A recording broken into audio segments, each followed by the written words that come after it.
Welcome to Sneha Pipariya channel.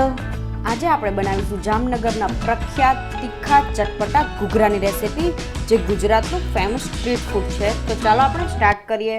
તો અહીંયા આપણે ઘૂઘરાના આઉટર લેયર માટેનો લોટ બાંધી લેવાનો છે। તો મેં અહીંયા આશરે 400 ગ્રામ જેટલો મેંદો લઈ લીધો છે। આશરે 3 બાઉલ જેટલો મેંદો છે। તેમાં આપણે ટેસ્ટ અકોર્ડિંગ મીઠું એડ કરવાનું છે અને હવે આપણે તેમાં મોણ માટે 7 થી 8 ચમચી જેટલું તેલ એડ કરવાનું છે અને આપણે જરૂર અનુસાર પાણી એડ કરતા જઈને લોટ બાંધી લેવાનો છે। અહીંયા બહુ ઢીલોય નહીં અને બહુ કઠણ પણ નહીં એવો લોટ બાંધવાનો છે અને આ લોટને આપણે સારી રીતે મસળવો જરૂરી છે, એટલે એ વાતનું ખાસ ધ્યાન રાખવું। જો લોટ પરફેક્ટ હશે તો આપણા ઘૂઘરા ક્રિસ્પી બનશે અને ફરસા બનશે। તો જરૂર અનુસાર પાણી એડ કરતા જઈને આપણે લોટ બાંધી લેવાનો છે અને આ લોટને આપણે 1 થી 2 મિનિટ સુધી કૂણવાનો છે। તો હવે આપણો લોટ બંધાઈ ગયો છે, તો તેમાં આપણે 1 ચમચી જેટલું તેલ એડ કરીને આ લોટને સારી રીતે મસળી લેવાનો છે। લોટને 1 થી 2 મિનિટ સુધી મસળવું જરૂરી છે, જેથી આપણા ઘૂઘરા ફરસા અને ક્રિસ્પી બને। તો હવે આપણો લોટ બંધાઈ ગયો છે, તો આ લોટને આપણે 10 થી 15 મિનિટ સુધી ઢાંકીને સાઈડ પર મૂકી દેવાનો છે, જેથી લોટ સેટ થઈ જાય। અને ત્યાં સુધીમાં આપણે ઘૂઘરાના સ્ટફિંગ માટેના ઇન્ગ્રીડિયન્ટ્સ જોઈ લઈએ। તો અહીંયા મેં 500 ગ્રામ જેટલા બટાકા બાફીને તેની છાલ કાઢી લીધી છે અને ઠંડા કરીને લીધા છે, જેથી મસાલો ચીકણો ના થાય। એક ટિપ્સ પણ કહી શકાય। તો અહીંયા મેં 500 ગ્રામ જેટલા બટાકા લીધા છે અને લીલા ધાણા લીધા છે, જેને આવી રીતે ઝીણા સમારી લીધા છે અને અડધા બાઉલ જેટલા લીલા વટાણા લીધા છે, જેને બોઇલ કરીને સરસ કોરા કરી લીધા છે, જેથી મસાલો આપણો સરસ કોરો રહે, ચીકણો ના થાય। અને 1 ચમચી જેટલો આમચૂર પાવડર અને 1 ચમચી જેટલો ચાટ મસાલો લીધો છે। આમચૂર પાવડરની જગ્યાએ તમે લીંબુનો યુઝ પણ કરી શકો છો। અને 2 ચમચી જેટલી આદુની પેસ્ટ લીધી છે અને 2 ચમચી જેટલી મરચાંની પેસ્ટ લીધી છે। અને અહીંયા ગરમ મસાલો જોઈશે આપણને, મરીનો ભૂક્કો જોઈશે આપણને, મીઠું અને બાકીના બીજા મસાલા જોઈશે આપણને। તો આટલી વસ્તુ આપણને જોઈશે ઘૂઘરાના સ્ટફિંગ બનાવવા માટે। તો સૌપ્રથમ તો આપણે ફોગની મદદથી બટાકાને મેશ કરી લેવાના છે અને અહીંયા મેં બટાકાને સરસ કોરા થવા દીધા છે, ઠંડા થવા દીધા છે, જેથી બટાકાનો મસાલો ચીકણો ના બને। તો આપણે અહીંયા બટાકાને મેશ કરી લીધા છે। તો હવે આપણે તેમાં બોઇલ કરેલા લીલા વટાણા સૌપ્રથમ તો એડ કરી દેવાના છે। આ મસાલાને વઘાર કરવાની જરૂર નથી, એમને જ આપણે બધી વસ્તુ એડ કરી દેવાની છે।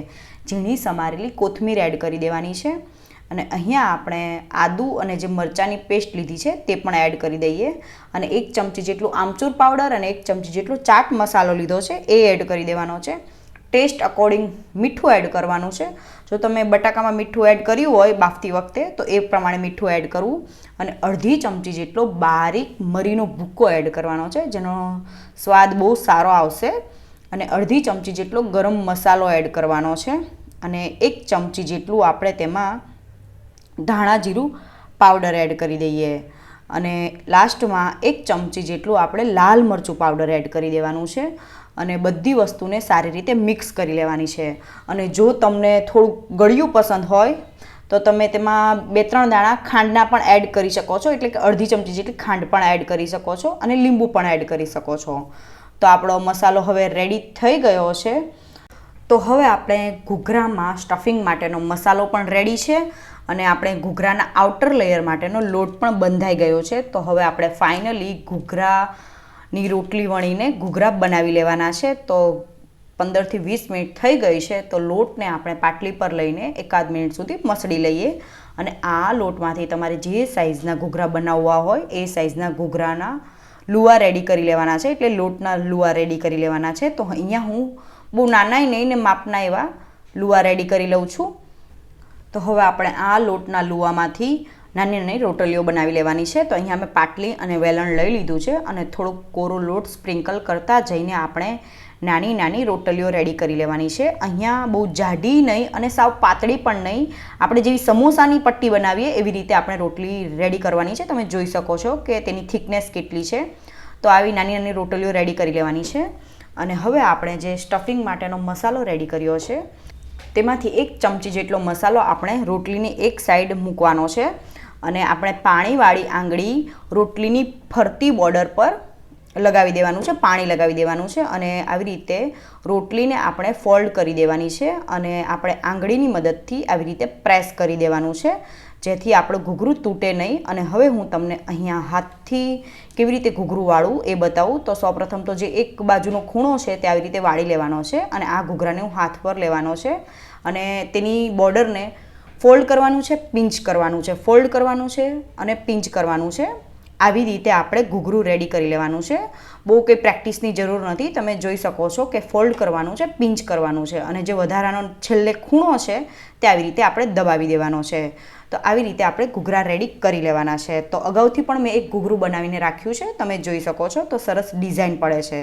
તો હવે હું તમને બીજી રીતથી ઘૂઘરા વાળતા શીખવાડીશ. અહીંયા હું આજે તમને 3 રીતે ઘૂઘરા બનાવતા શીખવીશ.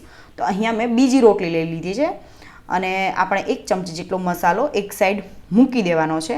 ઘૂઘરા વાળવાની આ એક બહુ ઇઝી રીત છે જે બધાને આવડે છે.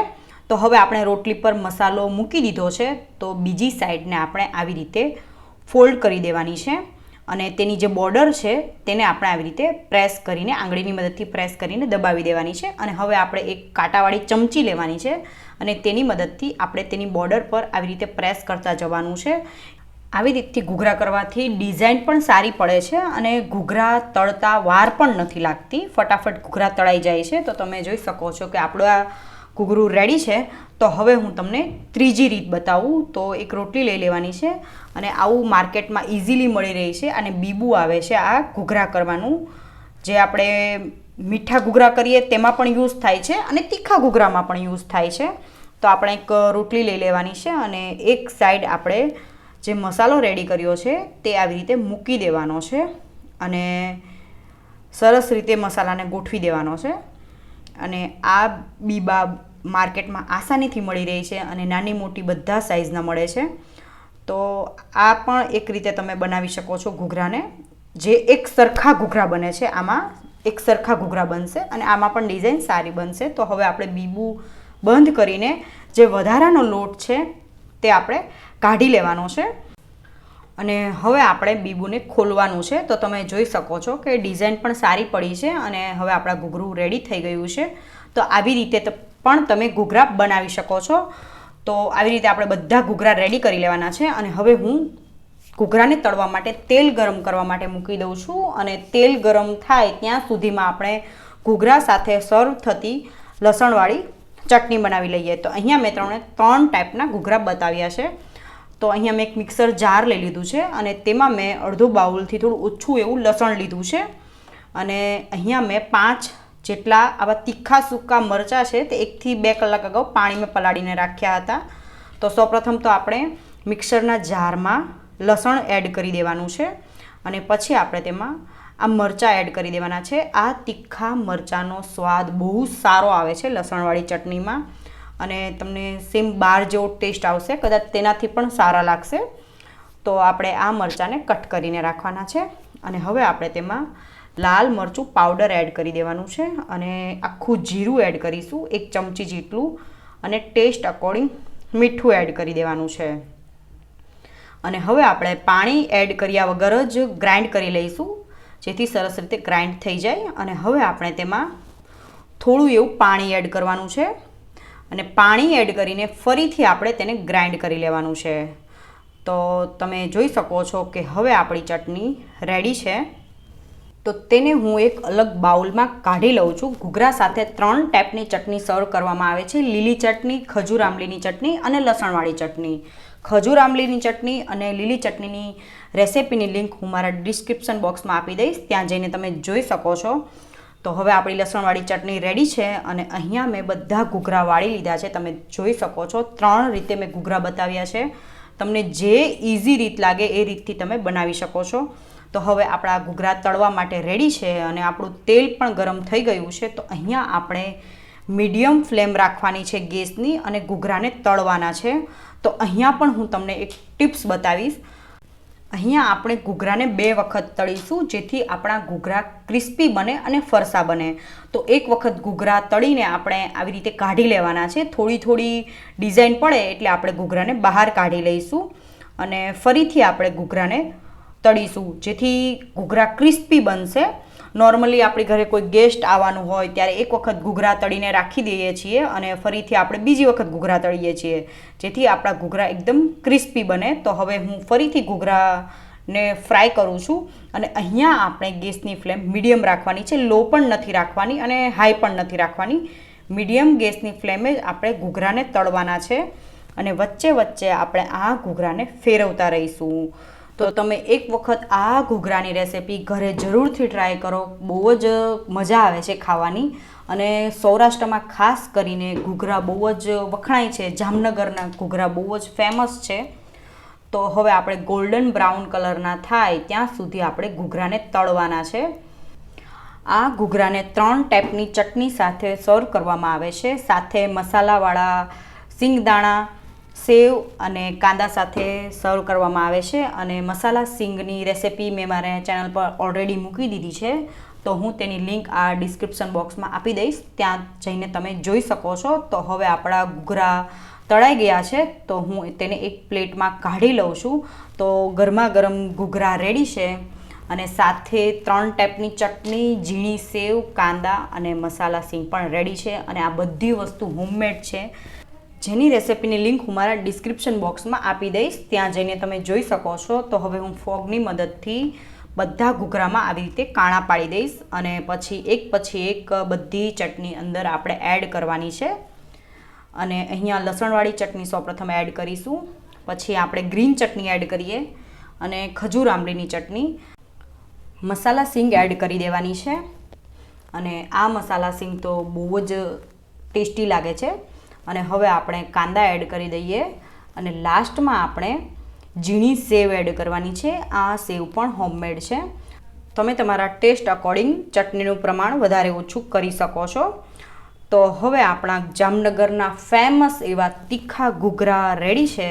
તો તમે એક વખત આ રેસિપી જરૂરથી ટ્રાય કરો. નાના મોટા સૌને ભાવશે અને ખાસ કરીને તો શિયાળામાં આવું ચટપટું ખાવાની મજા આવી જતી હોય છે.